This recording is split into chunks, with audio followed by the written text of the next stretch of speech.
Problem 1, Kim and Lynn produce pottery, vases, and bowls. A vase requires 25 ounces of clay and 5 ounces of glaze. A bowl requires 20 ounces of clay and 10 ounces of glaze.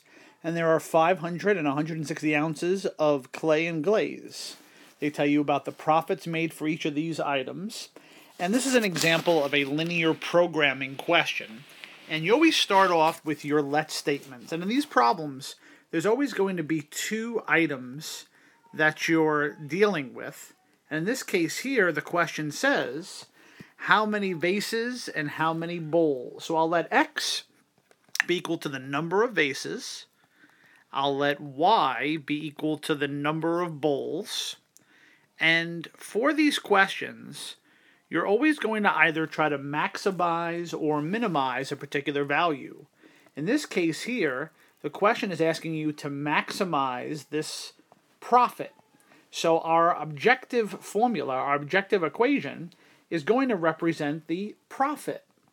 And they tell you in the question, in this line right here, the profit made for each of these items.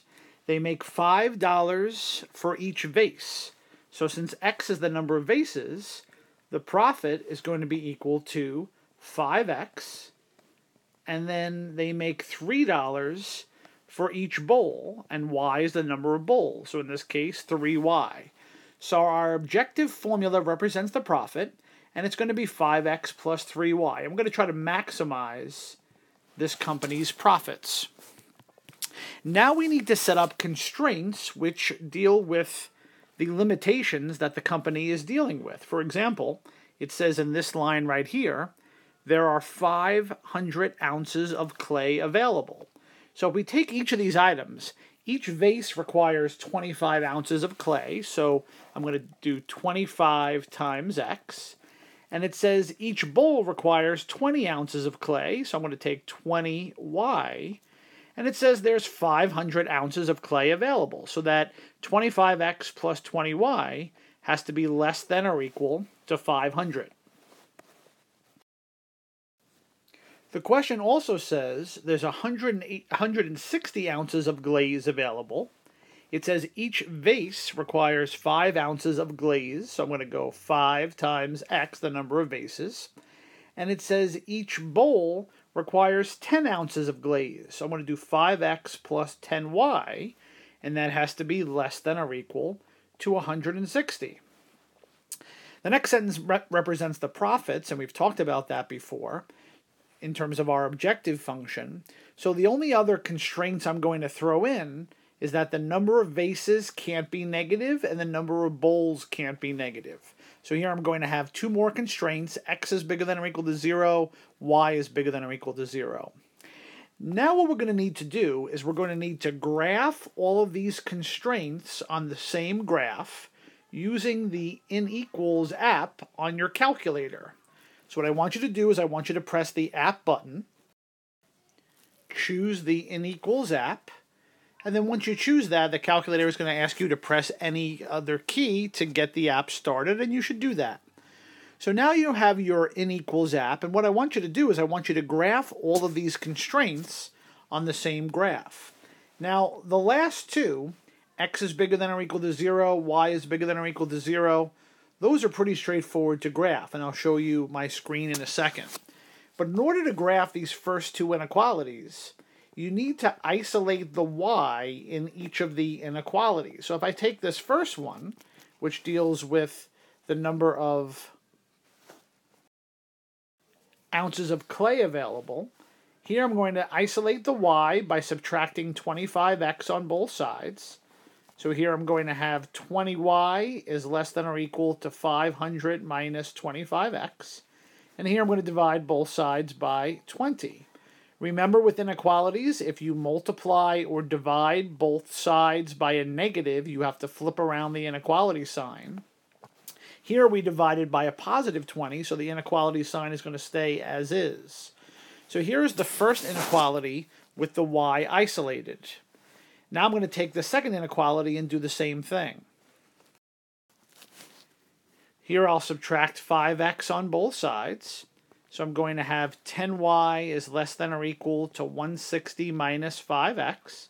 And here I'll divide both sides by 10. So I have y is less than or equal to 160 minus 5x over 10. So here are the first two inequalities in the format that you need to have in order to graph them using this in equals app. So here's what you need your y equals screen to look like. And sometimes with certain versions of the calculator, it doesn't allow you to use the alpha y equals fraction template. So instead, what you need to do if the fraction template doesn't work is just simply enclose each of these numerators, the 500 minus 25x, the 160 minus 5x. Enclose those in parentheses and then use the division symbol for your fraction. Here's y is greater than or equal to 0. And then in this upper left-hand corner, you see you have x equals. If you move the cursor up into that corner and highlight that, you can type in x is greater than or equal to 0. For the newer versions of the calculator, the way you change your inequality sign is you move the cursor way over to the left, and it changed the inequality symbol that way. For the older version of the calculator, you move the cursor over the equal to sign, and you will see once the app is on, the 5 inequality signs, actually the 4 and the equals, and the way you access them is you press the alpha button, and then you press whichever inequality sign that you need. So if you need the first inequality sign, which is over F2, press the alpha, the green button, and then F2, and it will make the inequality symbol show up for your inequality. So what it is you're going to need to do is graph all of these inequalities on the same graph and find the solution area. After you adjust your viewing window, the goal is to graph the inequality intersection.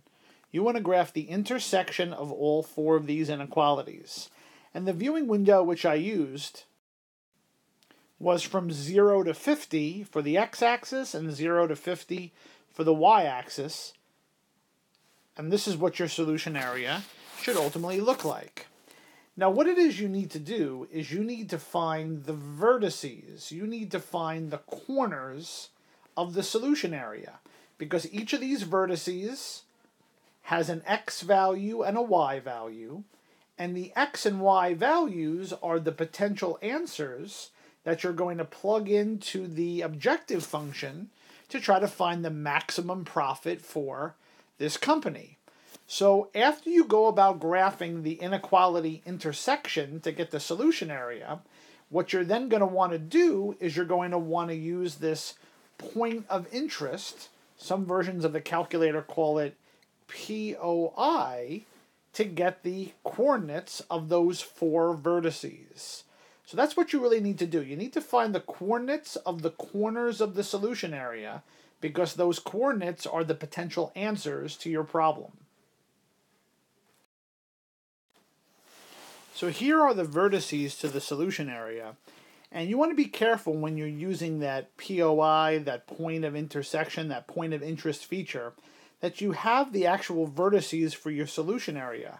Because if you notice, there are some other points that your calculator could tell you the vertices of, or the coordinates of, but those other points of intersection, are not part of the solution area. So here your 4 vertices are 0, 16, 20, 0, 12, 10, and 0, 0. And each of these points has an x value and a y value. And now what you're going to do is you're going to plug those x's and y's back into your objective function to see which one gives you the largest possible value. Because here we're trying to find the maximum profit that this company can make. Remember, x stands for the number of vases and y stands for the number of bowls. And our objective function was 5x plus 3y. I didn't even bother to plug in the origin 0, 0, because with no vases and no bowls, they make no profit. But it looks like here, the largest possible value that you get for your objective function occurs at the point 20, 0. When you plug in 20 for x and 0 for y, you get as a profit 100. So what does that mean? In order for this company to maximize their profits, they need to sell 20 vases and 0 bowls. And what is their maximum profit? Their maximum profit is $100. So that's an example of a linear programming question that deals with inequalities. Problem 2 is an example of inequalities and economics. And for these questions, you're going to be given a demand equation for a certain product and the supply equation for that same product. And the first thing that you're going to have to do is you're going to have to calculate what we call the point of equilibrium. The point of equilibrium is the point of intersection for the supply and the demand equations. So what you're going to do is you're going to graph each of these equations and try to find their point of intersection. And a lot of times what makes these questions challenging is to come up with the viewing window that allows you to find the point of intersection. Here, P stands for the price of the product, and X stands for the number of units, the number of these things that the company needs to produce. And a lot of times these companies are not producing 10 or even 100 of their products, but rather sometimes thousands or millions of their products. So in order to find the point of intersection, you're going to have to keep increasing your viewing window until you find exactly the point where those two lines intersect. Now here's the viewing window I used for this problem, and let me explain why I did. As far as the Y-max goes, you always want to choose a number that's bigger than the biggest number that you see. So here I have 150, I have 100, so that's why I chose a Y-max of 200. But the challenging part is going to be to determine the X-max. And what you really have to do is you really have to enter both equations into your Y equals and then use the table to start to look at the values that these equations are producing. And a lot of times what you have to do is adjust the delta table. Start off by going up by tens, then by hundreds, by thousands. Here I chose as an X-max 2 million. Because I noticed the values for the Y1 and the Y2 started to get closer in between 1 and 2 million. Here the point of intersection, and you can see what my calculator gave me, is right here. Now we have to interpret this point of intersection. X is the number of units, so we're going to go to the nearest whole number. So 1,666,667. That's the X value. And the Y value is money. So that's going to be $133.33. Now what we're going to do is we're going to set up 3 consumer surplus inequalities. And these inequalities, their solution area is going to form a triangle, and the area of the triangle is going to be defined as the consumer surplus. So here's how we set up our consumer surplus inequalities. The first inequality is going to be y is less than or equal to the demand equation. So here our first consumer surplus inequality is y is less than or equal to 150 minus 100,000th x. The second inequality is going to be y is greater than or equal to the horizontal line which passes through this point of intersection. See, this point of equilibrium, if we draw a horizontal line, we want to go y is greater than or equal to that line. How do we stay greater than or equal to? We look at the y value of this point of equilibrium. Here, it's 133.33. So we're going to graph the second inequality. Y is greater than or equal to 133.33. The last consumer surplus inequality just says the number of items, the number of the products, The number of units can't be negative. So here we want x is greater than or equal to 0. So when we graph these three consumer surplus inequalities on the same graph and we find the inequality intersection, this is what the consumer surplus triangle should look like. Now what we want to do is we want to find the area of the triangle. We want to go 1/2 times the base times the height of that triangle. Now how do we find the length of the base, the length of the height?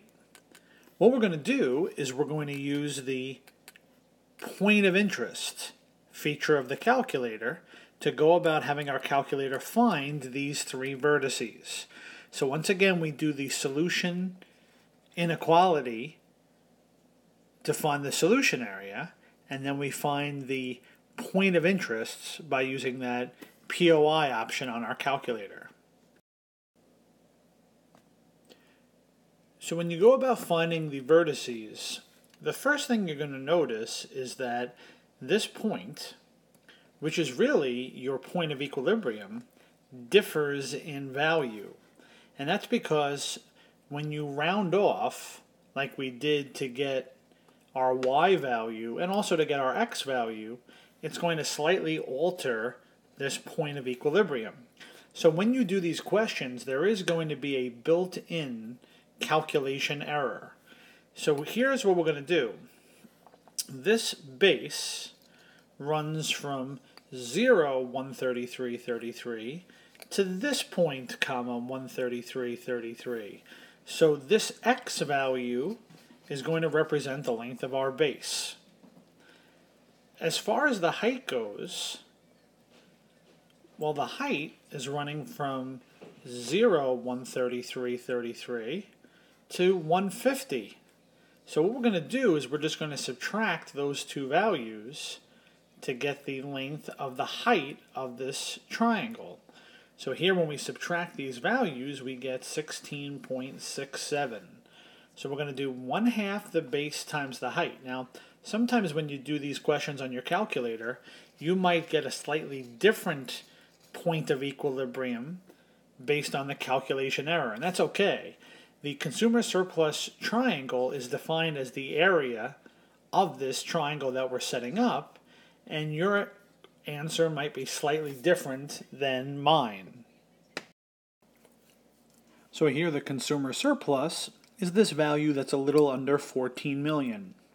And like I said before, if your answer differs slightly, that's okay, and it's due to the calculation error that's built into the calculator.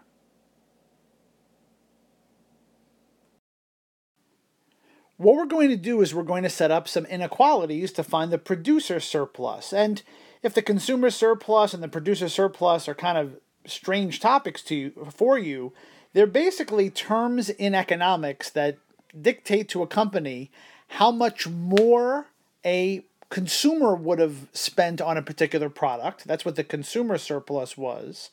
And the producer surplus in general terms is how much less the company would have accepted for their particular product versus what they charged. And if these terms cause interest for you, if you're saying, oh, this is something that I'd be interested in, this is what college level economics kind of starts off with in terms of these theories. So what we're going to do now is set up the producer surplus triangle. And what we're going to do is we're going to set up the inequality y is greater than or equal to the supply equation. So in this case, our first producer surplus inequality is y is greater than or equal to this 100 minus 200 thousandths x. The second inequality for the producer surplus is y is less than or equal to the horizontal line going through that point of equilibrium. Remember, this horizontal line kind of separates the producer and the consumer surplus. So here we're going to take the y value of the point of equilibrium and go y is less than or equal to that. Now remember, this is a dollar amount for y, the price, so I'm going to make that y is less than or equal to 133.33. Lastly, we're going to keep x as positive because you can't have a negative number of items. So here are the three producer surplus inequalities. Y is greater than or equal to the supply, Y is less than or equal to that horizontal line going through the point of equilibrium, and X is greater than or equal to 0. Now we're going to graph these three inequalities, find their solution area, and then ultimately go about finding the area of the triangle that's formed. We're using the same viewing window that we used before, and when you go about finding the inequality intersection, this is what the producer surplus triangle looks like. And remember, the goal is to find the area of this triangle. So we're going to go 1/2 base times height. So once again, what we want to do is have our calculator find the vertices of this solution area. But we already found these two vertices from the consumer surplus triangle. The base of this producer surplus triangle is the same length as the base of the consumer surplus triangle. So here we're going to go area equals 1/2. The base is that same value that we found before, 1,667,000 value. But now the height of this producer surplus triangle is going to go from 0,100 to 0,13333. So I'm going to take the y values again and subtract. So in this case here, the height of this producer surplus triangle is 3333. So I'll go area equals 1/2 the base times the height, which is the 3333 value. And when I do this expression on my calculator, this is going to give me the producer surplus for this particular product. And here our producer surplus is this value that's a little under $28 million. And that's our answer for this particular question. And again, just like before, due to the calculation error of the app, sometimes your answer might slightly differ from this, but it shouldn't be much different than this, but it should be in the same ballpark. Once you have an economics degree, then you can kind of compare the consumer surplus to the producer surplus and adjust prices and marketing accordingly. But that's how we do inequality and economic questions using the Inequals app.